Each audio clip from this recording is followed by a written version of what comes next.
안녕하세요. 뜻부심 가득한 특수교사 A입니다. 저는 지금 현재 16년 차 이 특수교사 일을 하고 있고 워킹맘이기도 합니다. 저는 출산 전날까지 일을 했을 정도로 특수교사에 대한 자부심과 더불어 즐거움을 가지고 일을 하고 있어요.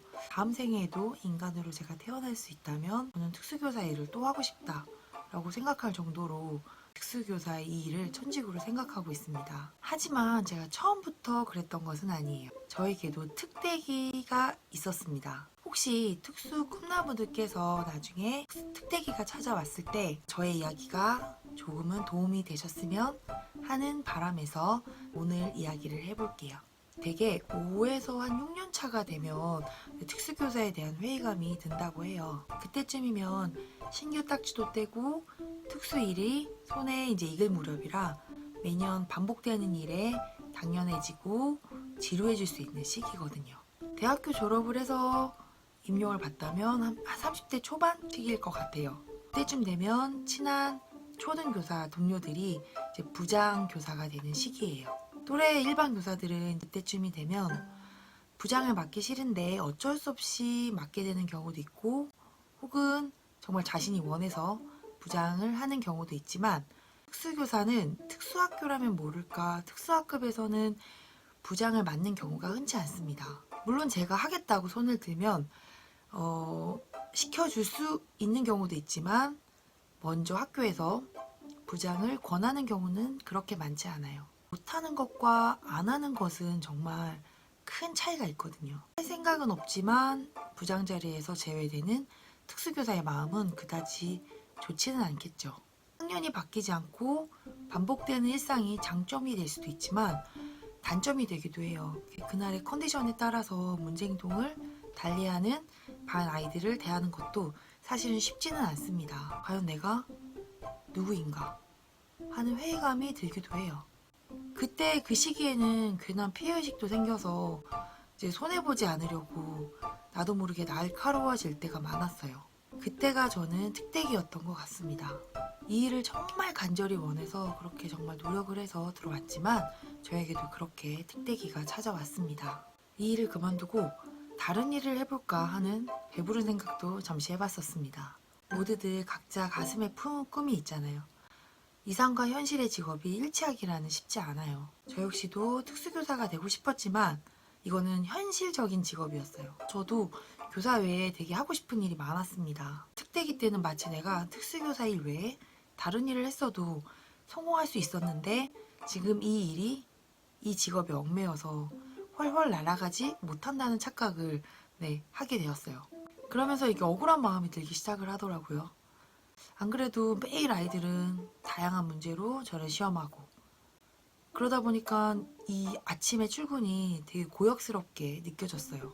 임용만 합격이 되면 세상 부러울 것이 없겠다고 생각하던 초심은 어디로 가고 이 직업이 마치 당연한 내 자리인 것처럼 생각을 하면서 저는 그렇게 한동안 방황을 하게 되었습니다. 그래서 저는 특대기를 어떻게 해결했냐면 우선 우물 밖으로 나와보기로 했어요. 제 일만 고돼 보였고 저만 능력을 받지 못한다는 그런 생각을 했었어요. 그래서 퇴근 후에 학교 밖에 정말 다양한 사람들을 만나보기로 했습니다. 식당, 카페, 공방하는 친구들, 대기업 혹은 중소기업에 다니는 친구들, 계약직, 그리고 아르바이트를 하는 친구들, 그리고 예술가 친구들까지 정말 다양한 분야의 사람들을 만나봤고 그들의 이야기를 듣고 그들이 하는 일을 지켜봤어요. 때로는 아무 보수나 조건 없이 그들의 일을 옆에서 조금씩 도와보기도 했어요. 그러면서 정말 그 직업의 겉이 아닌 속을 보게 되었어요. 그 어떤 직업도 쉬운 일이 하나도 없고 우아한 백조 같던 그 친구들은 사실은 정말 수도 없이 물속에서 노력을 하고 있다는 것을 보게 되었죠. 그리고 내가 가진 소소한 취미 같은 능력으로는 절대 그 살벌한 현실 세계에서 밥벌이를 하기 어렵다는 것도 저는 깨닫게 되었습니다. 그렇게 현실을 겪어보니까 집 나간 정신이 돌아오더라고요. 1, 2년 정도를 그렇게 방황을 하다가 돌아온 탕자처럼 저는 정말 정신을 차리고 이 특수교사 일에 매진하게 되었습니다.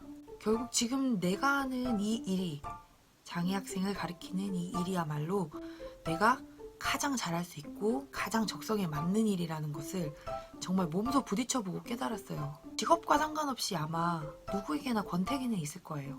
간절히 바랬던 일이지만 그것을 이루고 그 일이 반복되고 익숙해지면 또 다른 고민과 회의감을 느낄 수 있어요. 하지만 제가 기억해야 할 것은 이 특수교사라는 직업이 절대 봉사활동으로 하는 것이 아니라는 거예요.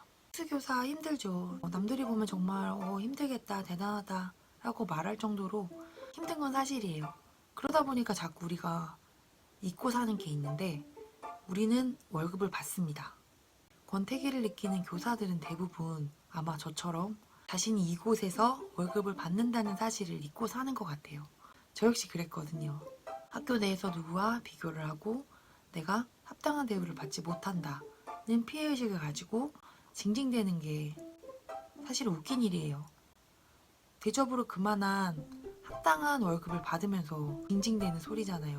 이 자리를 들어오고 싶어서 정말 치열하게 준비하는 사람들이 넘쳐나는데 나는 정작 이 좋은 자리에 앉아서 불평불만을 늘어놓았구나 하고 생각을 하니까 정신이 번쩍 들더라고요. 저는 그렇게 16년째 일을 하고 있습니다. 한때 저도 아침에 눈 뜨는 것이 되게 고역스러운 적도 있었어요. 간혹 크고 작은 트러블이 생기면 무섭기도 하고 엄청난 스트레스를 받기도 해요. 그런데 그 정도의 스트레스도 안 받는 직장이 과연 있을까 싶어요. 아마 저보다 더 육체적으로 정신적으로 힘들게 일하면서도 제 월급의 반도 못 받는 분도 태반일 거예요. 권태기는 누구나 올 거예요. 언젠가 한 번은 올 거예요. 아니 2번, 3번 올 수도 있어요. 이 권태기를 어떻게 극복하느냐가 정말 중요하겠죠. 저는 이렇게 말씀드리고 싶어요. 권태기가 오면 우선 주변을 둘러보세요. 그리고 나보다 잘 살고 잘 먹고 능력이 많고 그래서 막 질투가 나는 그런 사람들 말고 정말 백조처럼 열심히 다리 저으면서 치열하게 사는 주변의 다양한 사람들을 만나보시기를 권하고 싶습니다. 안정된, 안전한 학교 말고 좀 더 학교 밖에서 말이죠. 그럼 내가 이 자리가, 이 직업이 얼마나 감사한 일인지 깨닫게 될 수밖에 없습니다. 특태기를 어떻게 이겨내느냐에 따라서 남은 학교 생활을 평화롭거나 혹은 고역스럽게 만들 수도 있겠죠. 오늘도 저는 학교에 봉사활동을 하러 가는 게 아니라 돈을 벌러 옵니다. 저는 특수교사 이전에 월급쟁이거든요. 이 돈으로 저는 제가 갖고 싶은 것도 갖고 먹고 싶은 것도 먹고 살겠죠. 우리 반 아이들은 제 고객이자 제 월급의 원천이라고 생각을 해요. 그것도 VIP. 그들에게 어떤 어려움이 있어도 그 정도는 충분히 제가 해줄 수 있는 일이고 해야 하는 일이다 라고 생각하면 일이 하면서 막 힘들거나 억울할 것도 없어요. 왜냐? 저는 더울 때 시원하게, 추울 때 따뜻하게 일을 하고 있거든요.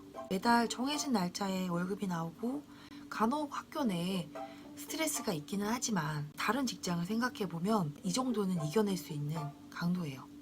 한 번쯤은 찾아올 거예요. 특태기를 만나면 당황하지 마시고 한번 단단해져 보자 라는 마음으로 조금 편안하게 받아들이고 이 특태기를 지나가셨으면 좋겠습니다. 이렇게 특태기를 잘 견뎌내고 잘 지나가면 특보심은 단단해집니다. 이 직장만큼 그리고 이 직업만큼 나에게 적성에 맞고 그리고 좋다고 생각이 되어지면 내일의 출근도 그리 힘들지만은 않습니다. 여러분들도 곧 이 행복함을 느낄 수 있는 날이 올 수 있길 바라며 현장에서 만날게요. 안녕.